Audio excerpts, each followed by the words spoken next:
They buried him with honors, but buried me in silence. The rifles cracked in the gray November air, 3 volleys that seemed to splinter the sky above Arlington. White gloves folded the flag with precision, every crease, a ritual as deliberate as the hymn echoing from the choir. I stood with the other officers in the front row, my uniform pressed so tight it cut into my ribs, and still, it wasn't enough. I had carried words inside me, a eulogy prepared for days, but my father's eyes had already told me those words would remain unspoken. Richard Donovan never needed to raise his voice to erase me. A glance, a small gesture, and suddenly, I was no one. When the chaplain closed his book and silence washed over the crowd, I thought the moment was mine. But my father stepped forward, medals flashing like mirrors of authority, and the chance dissolved before it was even born. He didn't look at me. He raised his glass of water, nothing stronger, nothing less controlled, and spoke as though command still pulsed through his veins. To Michael, he said, voice sharp enough to carry beyond the rows of mourners. He will carry the Donovan name forward. That is leadership. The words cut deeper than the rifle fire. My brother stood tall beside him, chin lifted, basking in a light that had never touched me. Guests nodded, whispers flitted between gloved hands. Natalie was always the shadow, Michael the heir. They said it as though it were truth carved into the marble headstones around us. I held my breath, waiting for the sting to fade, but it pressed harder with each second. The folded flag passed from soldier to soldier, sacred, heavy, until it reached my mother. Evelyn's hands trembled, yet her eyes didn't meet mine. She clutched the flag as if it belonged only to the men of this family, as if my service years and uniform scars hidden under cloth were nothing but background noise. The silence grew unbearable. I wanted to stand, to claim my right to speak, to remind them all that I too carried his blood, his discipline, his service. But my father's hand on Michael's shoulder locked me in place. He smiled, proud and possessive, as if the future itself had chosen his son. So I sat. My heart hammered, my throat burned, but I did not rise. My hands clenched against the stiff fabric of my skirt, nails pressing half moons into my palms. Around me, the hymn faded into whispers of agreement, the crowd reinforcing the story my father had chosen Michael as the leader, Natalie as the silence. I let their voices wash over me, not because I believed them, but because I understood something in that moment. Silence was not absence. Silence could be a weapon. It could weight sharper than applause, heavier than praise. The coffin descended slowly, swallowed by the earth, and still my father's toast echoed louder than the rifles. He turned away, satisfied, my brother standing radiant in borrowed glory. No one noticed me except for the weight of my own vow. I promised myself then one day the silence would answer for me. They said family dinners were sacred. That night it felt like a tribunal where the verdict was already written. December iced the Donovan estate. The dining hall gleamed polished walnut beneath silver and crystal. Candles mapped small suns while ancestors watched from frames. I wore a navy blazer over a plain blouse, civilian enough for peace, uniform enough for me. We sat with the choreography of people who practice being a family, my father at the head. My mother to his right, cushion between conviction and consequence. Michael opposite me, performing ease. Aunt Lydia near the end, cautious. Soup steamed. Conversation warmed and slid as always to Michael's newest conquest. A strategic acquisition, my father intoned. Timing is leadership. Recognizing the opening, stepping through. I tried to enter. We ran a night op last week, I said. The squadron business hours are relentless. My father cut in, turning back to Michael. He never needed volume. You handled them well. Right place, right time, Michael said, outlining projections the board adored. We can double the fund by Q2. You see, my father said. Trajectory. Results. That is leadership. I tried again. My unit's evaluation came in. The profiles we've been testing pass the gravy, please. My mother said almost kindly, smiling a patch over a tear. What does the Air Force have you doing these days? A neighbor asked. Thrilling, I'm sure, when you aren't. At a desk. It isn't a desk job, I said. Of course, my father soothed. Admirable work. A stepping stone. His tone made the stone sound like a cul-de-sac. Markets demand vision. It's a dead end, isn't it? Another guest ventured. All that training and then, paperwork, laughter bubbled.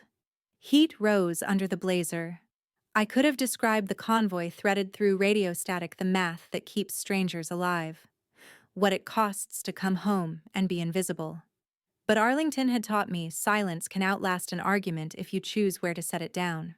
Her discipline will serve her anywhere, my mother said.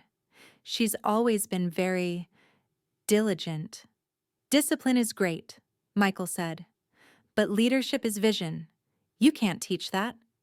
I tilted my water glass, watched candlelight fracture. In the splinters I recognized our family, my father's jaw, my mother's carefulness, my brother's appetite for approval, and my place the margin already written. The room hummed around Michael's competence, an engine idling for a future. Roast yielded to lemon tart. My father lifted his glass. The portrait seemed to lean in eager for a verdict. To achievement he began, syllables curving toward Michael like ribbon, to momentum, to the Donovan name carried forward with strength. They see some of it, Aunt Lydia whispered. Not all. I set my palms on the lacquered wood, felt history buffed to shine by hands that trusted tradition more than truth. I wanted to lay evidence on the table, the calluses, commendations, the arithmetic of risk. Vision isn't owned by boardrooms, I would have said. Leadership is measured in lives returned home. He left no room for exhibits. He rose a fraction, and the room rose with him. To Michael, who leads before he even arrives. Everyone rose. I remained seated. Crystal chimed. My brother's expression flickered triumph, then pity, before resetting to the smile. I let the toast pass and thought of the folded flag in my mother's arms, the rifles exhaling smoke into November sky. Arlington's cadence in a warmer room. I touched the seam of my blazer and wasn't cold. Stillness isn't surrender. My father sat satisfied. Plates shifted. The tart surrendered to forks. Under the murmur of forks and glass, I filed the moment away, the way a pilot logs weather, wind, and warning in a small log. I thought the uniform was armor. That night, it felt like paper. January's air in Annapolis was sharp enough to split skin, but Alumni Hall glittered as though winter could be ordered away. Navy and gold banners hung like reminders of lineage. Brass caught the light, polished to sermon brightness. I adjusted my jacket in the glass of the foyer creases, exact insignia correct. It looked like protection. Inside, I felt every seam give way. My father entered with a practiced stride and the room folded to his path. Michael followed, smiling as though he had already earned the applause. We sat near the front.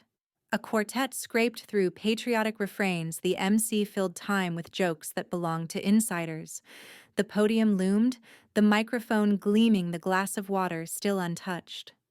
When the MC introduced Michael Donovan, visionary leader, heir to tradition, I felt the evening tilt. Michael spoke with steady charm. He thanked donors, praised the Academy, then reached for stories of grit. They were mine. Late-night flight coordination, precision routing through hostile terrain, recalculations under fire. My missions, my hours repainted in his colors. The applause rolled obediently across the hall. I stood. Those examples, I said, belong to flights I commanded. If we're celebrating, accuracy should matter. Heads turned.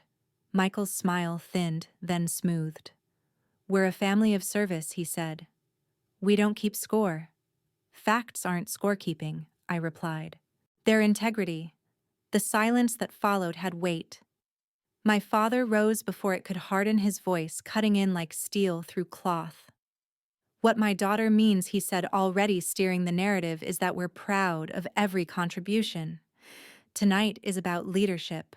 Michael carries that forward. The applause returned on his cue. I remained standing, heat climbing my face. I am not disputing prospects, I insisted. I am correcting the record. Enough, he said, quiet, absolute. The word settled the hall. Whispers floated bitter. Ungrateful. My chest burned as if I had swallowed coal. Michael picked up seamlessly, spinning a story of mentorship, direction versus motion.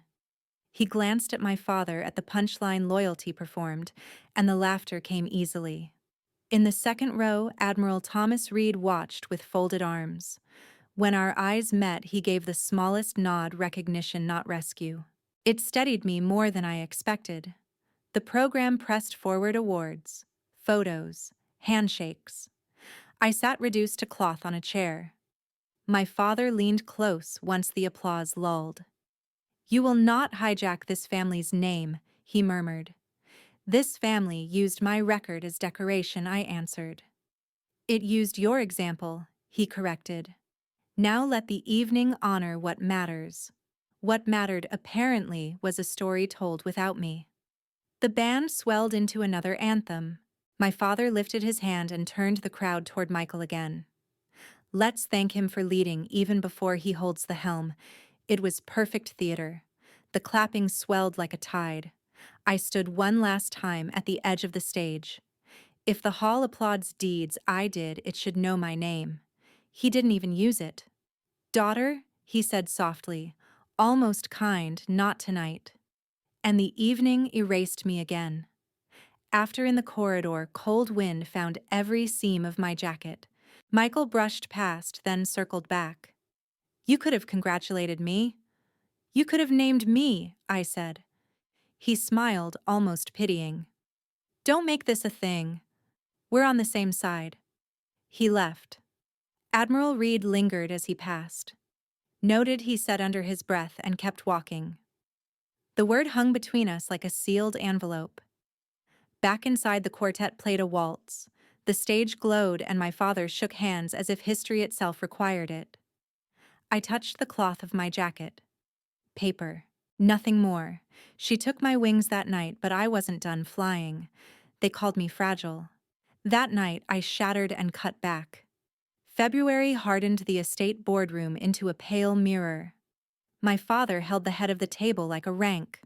Michael lounged in ease he mistook for merit, and two family lawyers aligned pens. I slid my folder forward, balance sheets, notes, outcomes traced past midnight until numbers felt like miles. "Item 3, the elder lawyer said. "Charitable fund reallocation. Restructure 50% toward veteran programs." I said, meeting my father's eyes.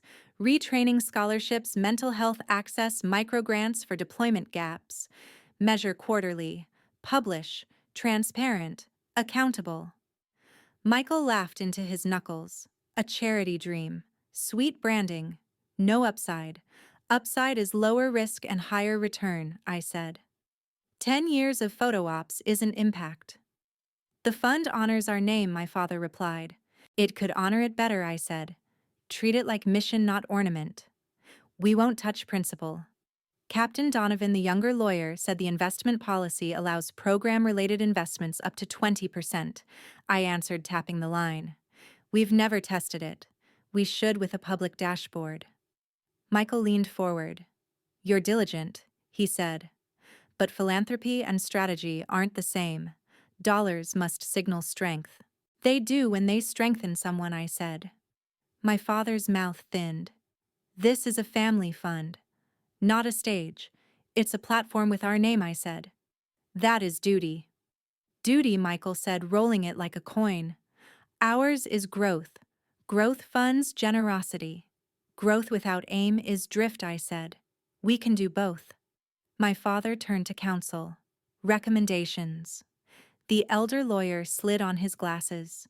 "Maintain present allocations. Revisit after year's close. Markets volatile. Continuity signals stability. Also designate Michael Donovan as future executor effective year-end." So the other shoe waited under the table. "You're moving the executor title," I said. Clarifying, my father replied. "Efficiency. Future planning, Michael added. You're writing me out, I said.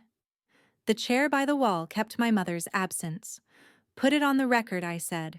Vote down reform in favor of the portrait gallery. Vote succession for the son already applauded. But do it transparently. There's no hostility here, the younger lawyer said. There's preference, I said. And there's duty. We can add a scholarship line, Michael said. Clip a ribbon smile for the camera. Your heart gets its merit badge. This isn't a ribbon, I said. It's outcomes. Publish the data. Show families we're not an antique with a checkbook. Enough, my father said. He reached for the gavel.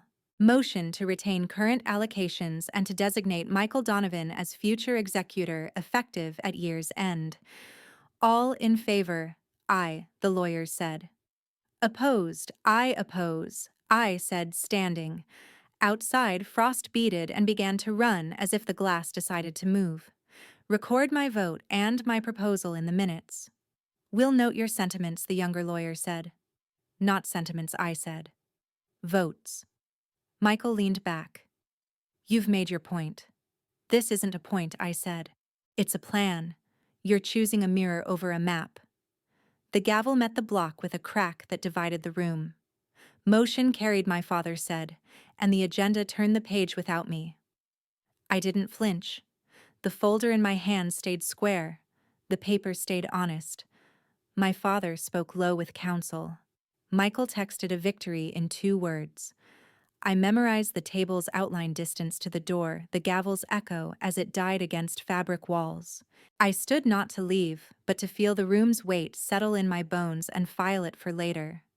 Glass wounds when it breaks. I was done asking permission to be sharp. Every door they closed became a wall I carved with nails. They mocked me into silence. But silence remembers. April unwrapped itself in muted gray. My apartment stood half-empty, bare walls, a couch scarred by years of duty stations, and one lamp leaning light into the corner where the desk waited.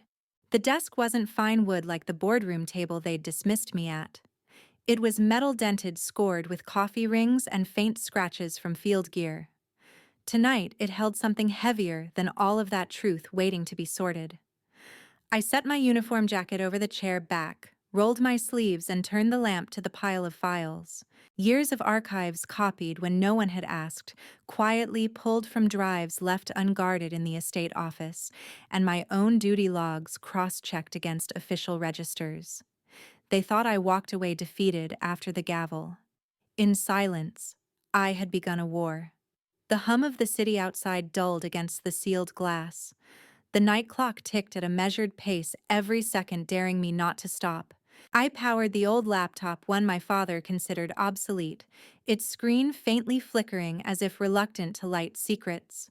File directories opened with that sluggish stutter, names, dates, attachments I remembered by instinct. Flight records, 2018. I clicked, scanning the manifests. My pulse slowed. I had flown the August sorties, logged every hour, written the after-action notes. Yet Michael's name stood there, tagged as commanding pilot, listed in briefings he never attended. I traced the cursor across the file. My own ID code buried in metadata, overwritten on the surface by his. Discrepancy. Not mistake. Not clerical error. A theft of air. My hands stiffened. I scrolled further, found 3 more joint exercises, embassy runs, even a medevac. My words lifted wholesale into his resume. His glow built on my exhaustion, my blood, my wings. I leaned back, forcing breath steady. The rage scratched, begged to scream, but silence has a discipline soldiers learn early. I would not break it now. Then a name. Major Thomas Hayes. It blinked out from a mission report, a quiet one from Bahrain, buried in a subfolder tagged MISC.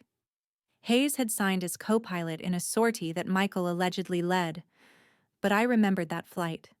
Hayes and I flew it together. Michael wasn't within 100 miles of the hangar. I sat forward, the lamp spilling sharper against the page. Hayes, meticulous, blunt, incorruptible, would never falsify a log. His name here was a breadcrumb, a tether to fact. He was out there somewhere, and he might still remember. I began to compile. One column for dates, one for false credits, one for witnesses, an evidence ledger rough but deliberate. The pen pressed grooves into the paper.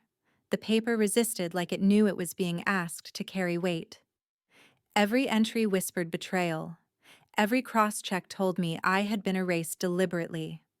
Not forgotten, not sidelined, erased. The silence of the room thickened. It no longer felt like emptiness. It was storage archive, the waiting breath before a word lands. My reflection in the dark window barely moved. My father had his lawyers, his toasts, his gavel. Michael had applause, the smirk of inheritance. I had this desk, this lamp, these files, and the memory that silence keeps score. The clock turned to 0200. My hand trembled over the folder where Hayes's name gleamed like a small flare in the ash. I pressed my palm flat to it. For the first time since the funeral, I felt not erased but sharpened. I wasn't just his daughter anymore. I was his enemy. The knock at midnight wasn't a threat, it was a mirror. The apartment held a late, decisive quiet. Files fanned across my desk. Mission patches made constellations on the wall. I had just dimmed the laptop when it came again, 3 even knocks practiced not loud. I went to the door and listened, breathing steady. I slid the chain and looked. A young woman stood in the yellowed hall, light uniform jacket, a half-size off bun, slightly awry jaw set like a small order given to herself. She hugged a thin folder to her ribs. "Captain Donovan?" she asked. "Yes," I said, stepping back. She entered with chapel caution. "Claire Carter," she said. "Cadet. I brought something I shouldn't keep."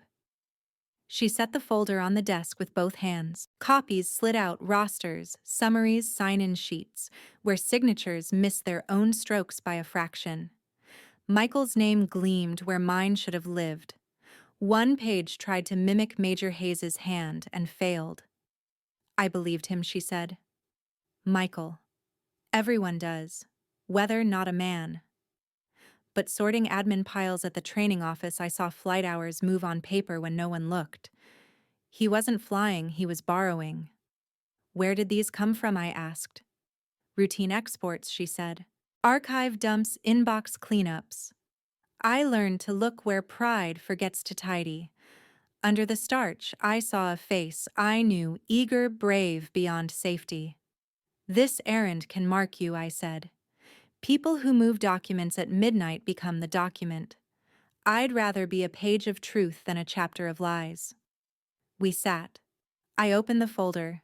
There it was again. My night over the valley, my winter convoy cover, careful reroutes through static, all repainted in the color of my brother's suit. Timestamps contradicted travel records. Hayes's name anchored flights Michael had toasted at parties. "Do you know Hayes?" I asked. "No, but he signs the same way, tight loop, quick exit." On these, someone traced him slower. "Good eye," I said.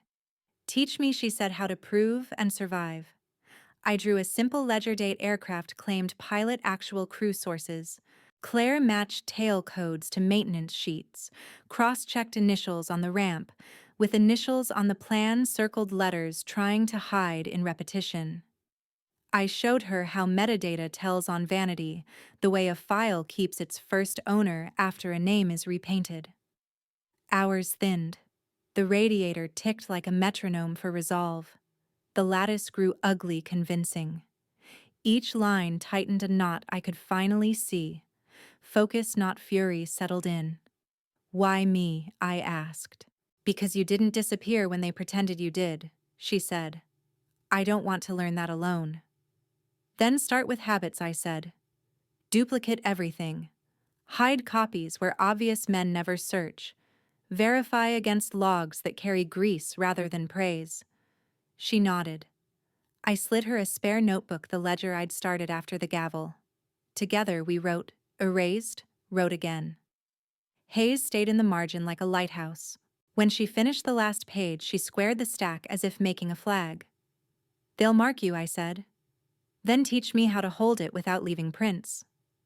I closed the folder.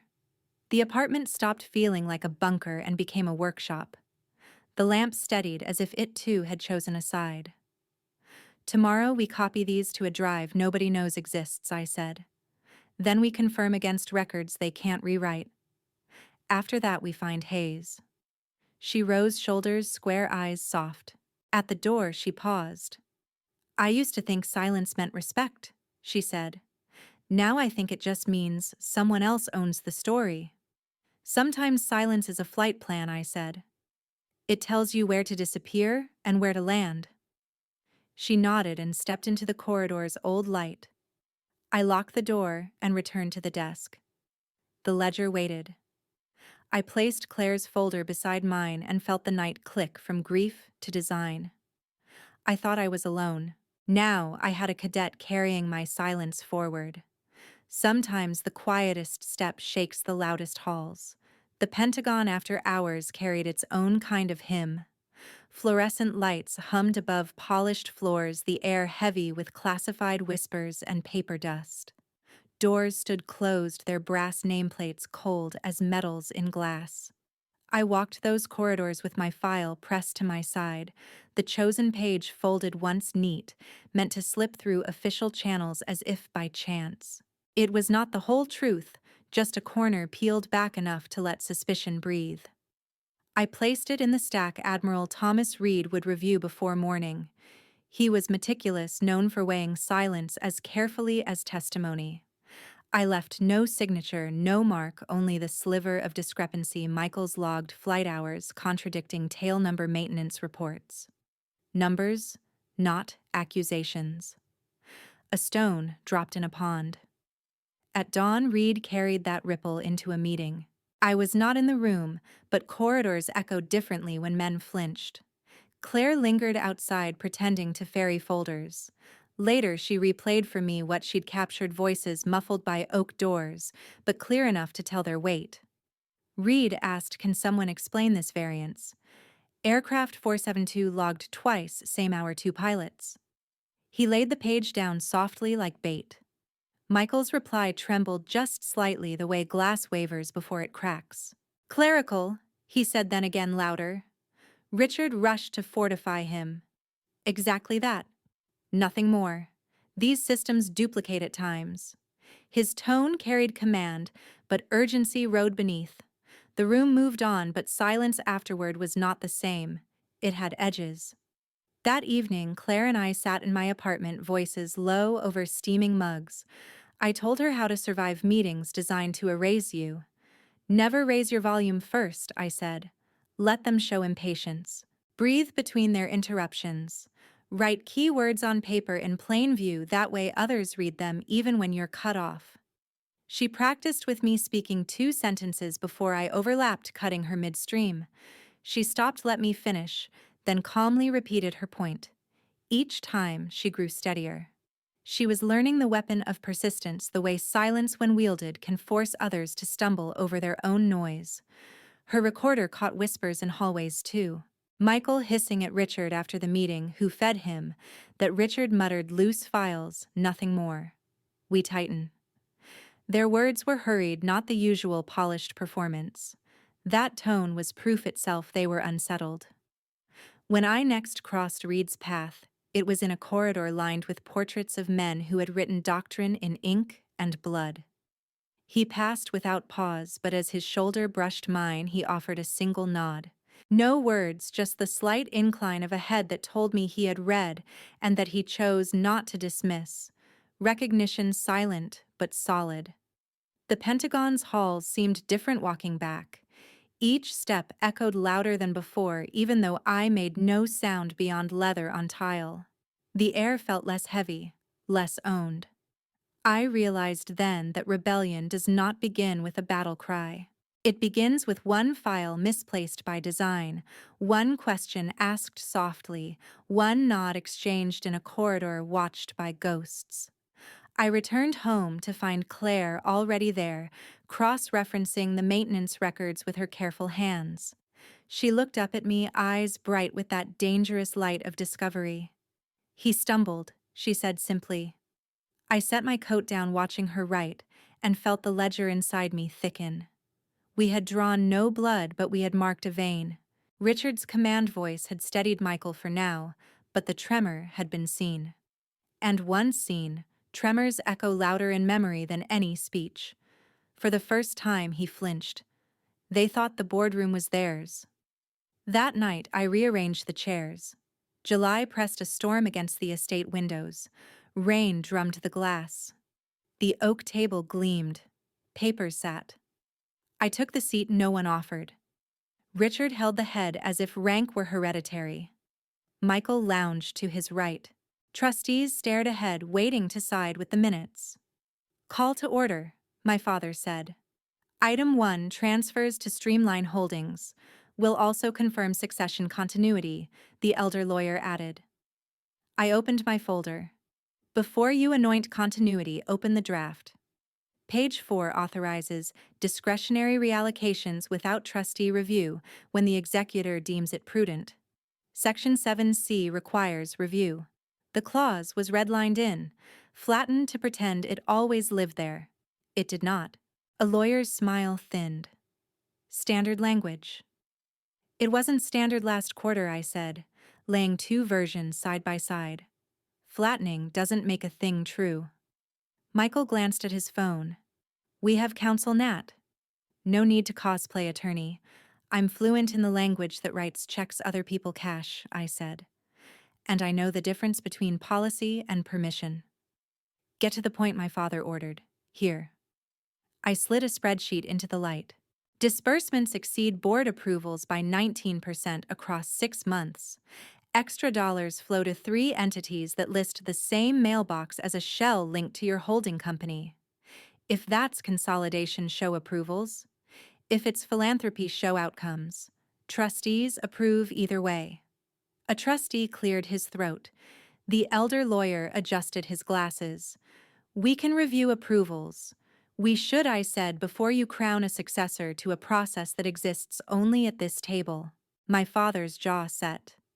Your talent for dramatizing procedure is tiresome. Procedure is how people like me remain in rooms you prefer.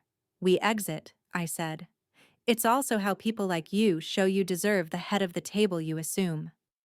Wind shouldered the windows. The younger lawyer rejoined the script. Volatility requires flexibility. The clause provides it. Flexibility isn't secrecy, I said. And secrecy stops being strategy the moment it appears on filings with a broken trail. Michael sat forward, smile gone. Let's table this. Power could go. We reconvene with auditors. The trustees traded glances, still but not loyal. Table the vote, I said evenly, but the drafts do not change tonight and no transfer moves before review. Record my objection. We'll note your request, the younger lawyer muttered. Note my objection, I repeated. Richard lifted a hand. The family proceeds as planned. Transfers proceed. Language remains. Any clerical differences will be cured. This is not the Pentagon. No, I said, producing one more page, a maintenance log, a tail number, a date. But numbers don't care which building they stand in. We all learned that in different uniforms. Michael's pupils tightened. What are you implying? That paper remembers, I said softly, and it disagrees with your story. I let one beat pass, then pointed to the column where times duplicate. These numbers don't match the Pentagon logs. The room inhaled and forgot to exhale. The elder lawyer reached for the page and fumbled. Michael's phone lit. He ignored it too late. Outside, thunder rolled the lawn. Rain wrote its name across the glass. I am not here to litigate flights, I added. I am here to insist that the arithmetic you trust on runways applies at this table. Move assets tonight without correcting paper and you bind every hand here to a story the filings will not carry. We can postpone purely administrative, verify the delta, the elder lawyer tried. Postponement is confession, Michael snapped. She's boxing us with theater. Richard didn't look at him. He looked at me, deciding whether to bury the spark or feed it. For a heartbeat, Vent's rain pens paused, listening for his choice. Richard's fist slams the table. Enough. If you've felt the silence sharpen with me, stay close, subscribe now, so you don't miss the next turn in this fight for justice. When you strike the powerful, expect their claws. The summons arrived in an envelope too thin to carry anything but bad news. Official ink embossed with the seal of the United States Air Force stared at me like a verdict already cast. I unfolded the paper slowly, though my heart had already read the words appearance before the review board. August 15th, allegations of falsified mission records. It was elegant in its cruelty, my own life's work now twisted into the very rope meant to hang me. The hearing chamber smelled of polish and judgment. Mahogany panels swallowed sound flags stood at attention behind a long table where 3 officers waited in their dress blues. Their faces were unreadable masks, part bureaucrat, part executioner. On the far side of the room, Michael lounged in his tailored suit. Hands folded, smile faint. Richard sat upright, the colonel's bearing still clinging to him like armor, even though he no longer wore the uniform. His eyes cut toward me cold with satisfaction. I wore my blues pressed sharper than glass shoes polished until I could almost see myself dissolve in them. When they called my name, I rose spine rigid, each step echoing like a drumbeat down a hallway too long. I had rehearsed speeches of truth stacks of mission logs, names of comrades who had flown with me, but none of that mattered when the screen lit up and Richard's chosen file flickered alive. Captain Natalie Donovan, the chairman, intoned, "We have before us evidence suggesting falsification of mission activity." The projector displayed reports I had never signed claiming sorties. I never flew victories, I never stole. They bore my name. The ink was mine, the timestamps exact, but I knew the truth forged. The handiwork of someone who had turned the knife of deception into an art. Michael leaned closer to the board, voice oily. "We all want to believe in my sister's service. But the numbers, they speak for themselves." A whisper of dishonor rippled through the room. The officers scribbled notes, murmuring among themselves. My throat dried to dust, words shriveling before they could leave. Every instinct screamed to shout, to accuse, to point at the smug faces across the aisle, but silence chained me. To lash out now would only confirm their script, bitter, ungrateful, unstable. Richard's voice carried smooth as stone. "We expect integrity above all else. If even one officer bends the record, what does that say about the rest of us?" His hand rested on Michael's shoulder as if to crown him in that moment. My pulse hammered. For a breath, I thought I might faint. My career, my honor, the wings stitched on my chest, they dangled by a thread that 3 indifferent men could cut in a single vote. Then a shift. Claire, seated in the gallery's shadow, tilted her head. Her eyes caught mine, steady, fierce. She slipped her hand into her notebook and tore a page. When the guard turned, she let it fall near my chair. My fingers brushed it as though it were contraband. The words were written in haste, but each one anchored me. "Hold, the truth is coming." I closed my fist around the note. Breath returned. I straightened through the weight of the room, pressed like a stone wall. The chairman called for deliberation. Voices blurred. My name twisted in accusations, honor bent into a question mark. I sat in silence, every second another cut, another strip torn from the life I had built. Finally, the gavel struck. The board will reconvene tomorrow for a final vote. Pending outcome, Captain Donovan remains under review. I rose, legs trembling, uniform heavy as chainmail. Richard did not look at me, but Michael smirked, already tasting victory. The crowd dispersed in murmurs, some shaking their heads, as if my guilt were written in ink too deep to wash away. Outside, the night air hit like cold steel. I walked alone, my reflection fractured in the glass doors of the Pentagon. For the first time, I feared I might not survive this fight, not with wings, not with honor, not with anything left. They almost clipped my wings for good. The thing about silence, it writes its own records. September led us into the wing of a library no one loved in years. Dust made soft weather in the stacks. Bulbs quivered. The air smelled of paper and metal. Claire walked ahead with a flashlight, its beam sliding over boxes stamped with dates like tags on the dead. We had an index code, 3 letters, and a number matching nothing official and everything suspicious. She stopped at a shelf near the back, where an unlabeled box wore a brittle strip of masking tape. "Here," she whispered. Inside folders slept beneath a brown sheet as if someone had tucked them in. On the third folder, she froze. The ledger wasn't decorative green grid, hand-ruled columns, tail numbers, crews, remarks in cramped script. I knew that handwriting before I read the name Hayes. We carried it to a steel table. Light pooled across the grid. Dust swirled like patient snow. The entries marched through months I had flown nights of jet fuel and sand and adrenaline cooling to math.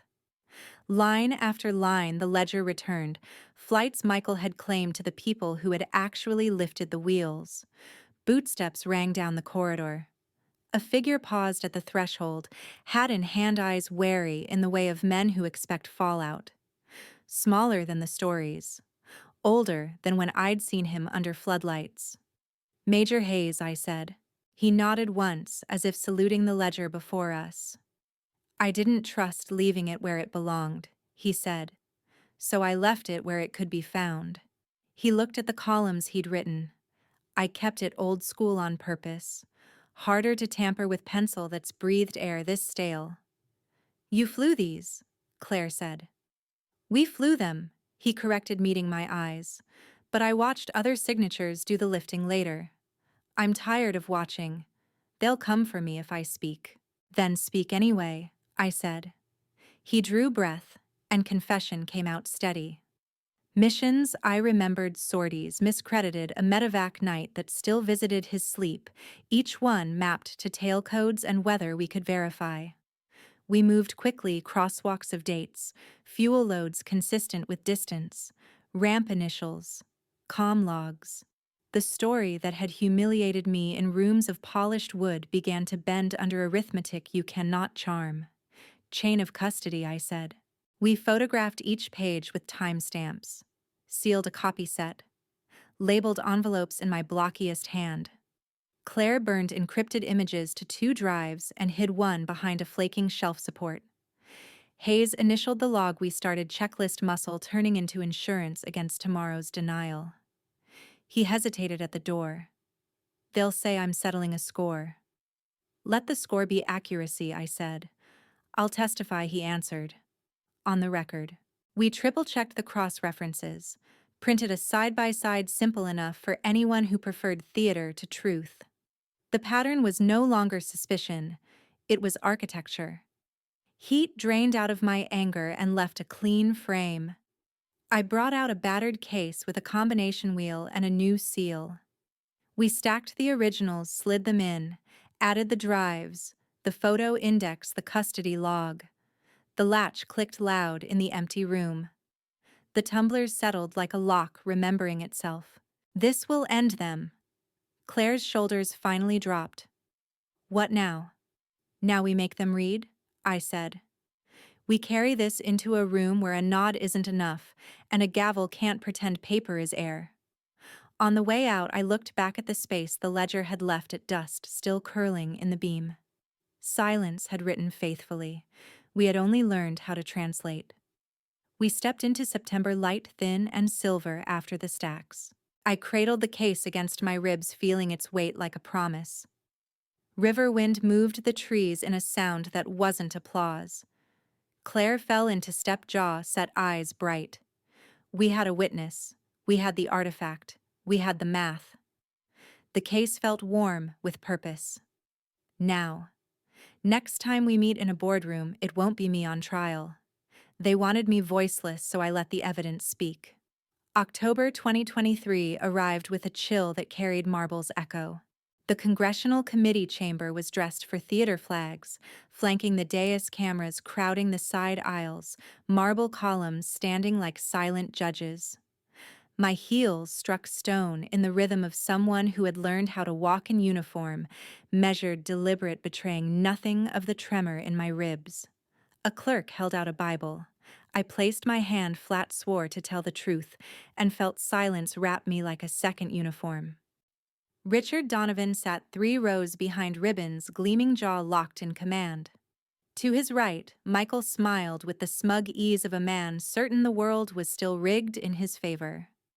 Mother had chosen not to appear a ghost of complicity in pearls.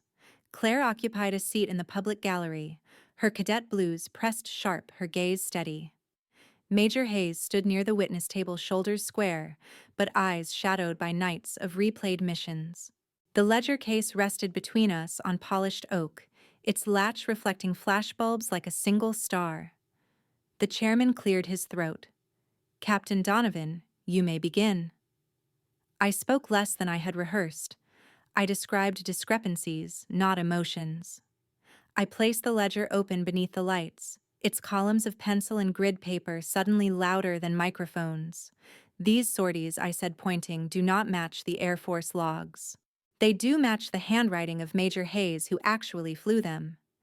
Yet official commendations credited Colonel Richard Donovan's son, Michael Donovan. Richard leaned forward.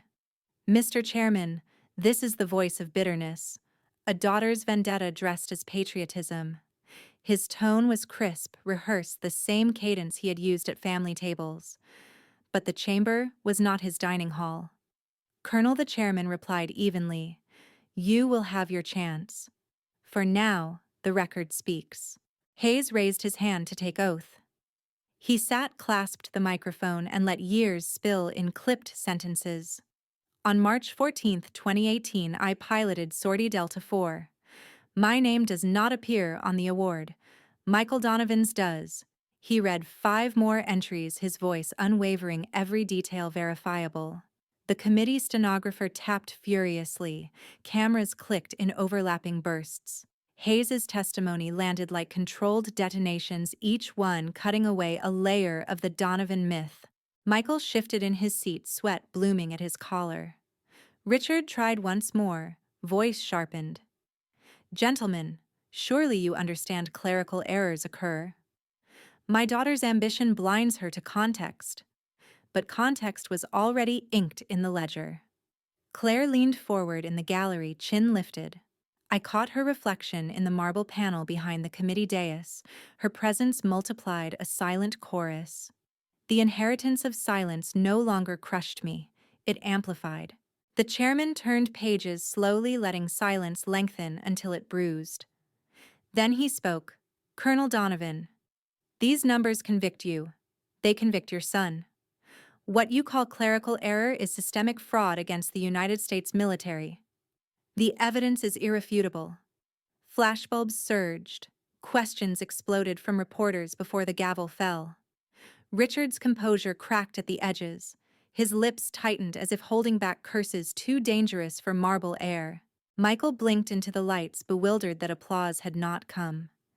Hayes exhaled like a man finally released from an oath heavier than stone. Claire's eyes found mine across the chamber, and for the first time since Arlington, I felt the silence return, not as erasure, but as judgment. I closed the ledger carefully, hand steady, though my heart hammered. It no longer belonged to me. It belonged to history. The chairman's gavel fell again, echoing off marble like the report of a rifle. Proceedings adjourned. Reporters surged forward, microphones thrust flashes, drowning the room in white light. And in that blinding instant, I knew the story had left our hands. The silence had spoken, and the world had finally heard. The louder they roared, the harder they shattered. 2 days later, the Pentagon auditorium became a stage dressed in flags and polished brass, its walls humming with anticipation. Banks of cameras lined the aisles, their red lights blinking like the eyes of history. Journalists packed the rows, murmuring into phones, while officers in stiff uniforms stood at rigid attention. The seal of the Department of Defense glared from the podium, its eagle wings outstretched, ready to clutch whoever faltered. Richard Donovan strode to the microphone first, his ribbons catching light. He carried himself with the defiance of a man convinced authority was still armor. Michael followed at his side, smoother in posture, his smile fixed, as though confidence alone could repair a fracture. The air smelled of sweat beneath cologne and fresh varnish. I waited near the front row, the ledger case balanced across my knees like a loaded weapon. Richard adjusted the microphone. Ladies and gentlemen of the press, and to the American people watching, the allegations raised in Congress are baseless. My service record speaks for itself. My son's record speaks for itself. What we are witnessing is a malicious campaign to diminish decades of honorable service. Flashbulbs pulsed, pens scratched. The silence after his words was not agreement but hunger for cracks, for drama, for a fall. He pressed on, voice rising. Yes, discrepancies exist. But they are clerical, not criminal. To question them is to question the very machinery of the military. Before he could continue, Michael leaned toward the microphone, eagerness overriding caution. Father, allow me. His voice boomed with unearned certainty. Those flights were mine. Every mission, every sortie, they were mine. He spread his hands wide, commanding the cameras. I earned those commendations with sweat and courage. I stood where others would not. A murmur rippled through the press pool. Questions flickered like sparks. Richard turned sharply, whispering, but Michael pressed on louder. Any claim otherwise is a lie. I was there. I flew them all. The chairman of the press corps interrupted, his voice sharp. Mr. Donovan, records show you were in Paris during at least 2 of those missions. Are you saying the logs are false? Michael blinked, then forced a laugh. Logs can be wrong. Paper cannot capture reality. Another journalist rose. Satellite data places you overseas during Operation Steelwave. Care to explain? The air tightened. Richard's jaw locked, but Michael, sensing the walls closing, shouted louder. I flew them. I don't care what records say they were mine. That was the moment. I stood slowly, every camera lens swinging. Then explain this. I opened the ledger on the podium, sliding side-by-side records beneath the lights. Mission rosters, flight manifests, security logs, everyone stamped, timed, cross-verified. And here your passport entry, Mr. Donovan. You weren't even on U.S. soil. The auditorium froze. The contradictions gleamed in black ink, undeniable. Behind Richard, 2 senior officers stepped forward. With precise, deliberate hands, they removed insignia from his coat, the silver eagles stripped from his shoulders. Gasps filled the room like sudden wind. Richard did not resist. His stare was fixed somewhere far beyond the walls, as though he had seen this fall long ago. Michael thrashed against silence. No, this is a trap. They're mine. His fists slammed the podium. Those flights were mine. Spittle caught the lights as his voice cracked. But screens behind the stage projected the truth-stamped visas, flight rosters signed by Hayes, entries in the ledger aligning like marching columns. Every roar he gave only carved his collapse deeper. The press did not jeer. They did not applaud. They simply fell quiet, pen-stilled cameras clicking in reverent rhythm. That silence weighed more than judgment. It was the crown shattering the empire of fabrication, undone by its heir's own hands. I closed the ledger slowly, spine against my palm. For years they had mocked me into stillness, buried me in silence. Now, silence buried them.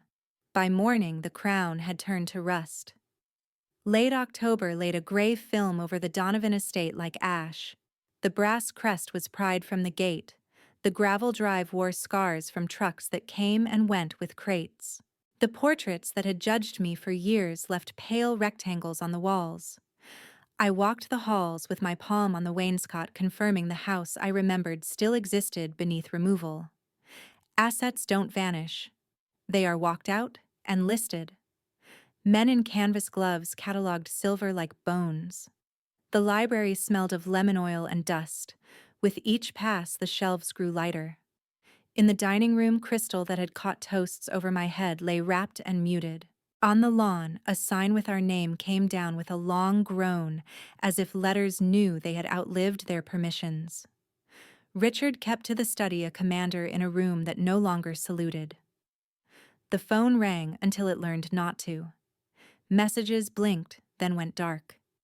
He sat in the chair that once looked like a throne, hands clamped to the arms, staring at a window reflecting a smaller man. When I crossed the doorway, he didn't turn.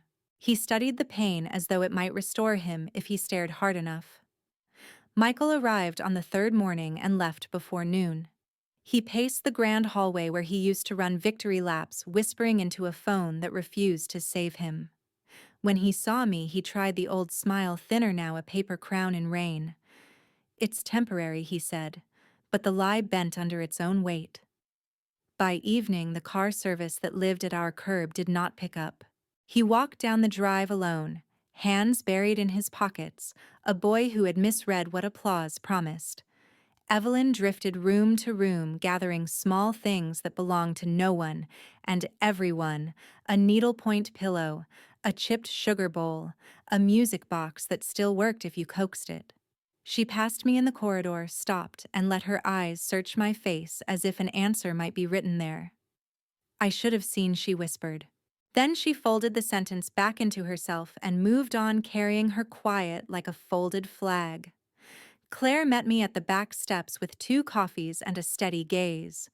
We walked the perimeter. The hedges were overclipped, the fountain dry, the tennis net sagged like a surrender flag. "What now?" she asked. "Not panic-bearing. Now we do the work," I said. "We fund the programs, publish the numbers, teach the next ones how to read a room and refuse its erasures." She nodded, eyes on the river beyond the oaks, where October light ran thin and silver toward the city. Inside the study waited. Its door had kept most of my childhood on the other side. The desk still held a blotter that smelled of ink and nicotine. The wall safe gaped open, empty except for a single paperclip that had escaped confiscation. Richard was there, finally, looking at me, not with rage, not with plea, just the bewilderment of a man who mistook inheritance for destiny. "You think this makes you right?" he murmured. "No," I said. "It makes the record right." He glanced at the bare shelves, at the flag in its triangular case showing all 3 corners of loss. For a heartbeat, I searched his face for the father I had tried to earn. What I found was a person without a stage. He turned away, and I understood there would be no speech, no apology that could stand upright in this room. Some ruins stay honest only when left unsaid. I stepped to the door and set my hand on the knob. The brass was warm from 1,000 turns that had locked me out. Behind me, the desk, the chair, the shadow rectangles where portraits once hovered. Ahead of me, Claire's steady footsteps and the long work of building something with a different name. I pulled the door until the latch caught, and the soft click sounded louder than the gavel that once erased me. The house that erased me was now a mausoleum. Justice doesn't end in a headline. It starts in the silence after. November laid a thin frost over the small Virginia airfield. Hangar doors yawned. A tug coughed awake. I ran a glove along the Cessna's leading edge and breathed the old blend of avgas and morning. The runway was short, but freedom isn't measured in feet. It's the absence of someone telling you where to point the nose. Claire jogged up with a checklist folded to the right page, cheeks pink, cap a little too proud. She read in a steady murmur, and I answered, fuel flaps trim. 2 voices made one machine ready. In the hangar shadow, I saw the girl who'd knocked at midnight and the officer she was becoming. We flew at sunrise 2 circuits under a clearing sky. I kept the first pattern tight, narrated small corrections, watched her learn the weight of wind. On downwind, she glanced over and grinned, quick, guilty, as if joy were contraband. I let it stand. Back on the taxiway, steam rose from the grass like breath. Claire scribbled on her kneeboard tongue at the corner of her mouth. "Does flying feel different now?" she asked. "It feels like it did before anyone tried to claim it," I said. "Like truth with wings." We were refueling when a sedan stopped beyond the chain link. Evelyn stepped out in a coat too thin for the air. She stood without moving, then approached the gate as if each step might still be revised. Up close, her eyes were the winter gray I'd carried all my life. I don't know how to speak to you, she said. I spent years learning how not to. The wind lifted her scarf. I let the silence breathe until it felt honest. You came. She nodded. I can't undo any of it. I can only say I was small when I should have been tall. Her mouth trembled, then steadied. I am sorry, Natalie. My name in her voice made a sound I wasn't ready for. I wanted to build a bridge out of it, and I wanted to let the river keep its banks. Both were true. Some bridges must remain ash, I said. But we can stop tending the fire. She closed her eyes as if a door had found its hinge.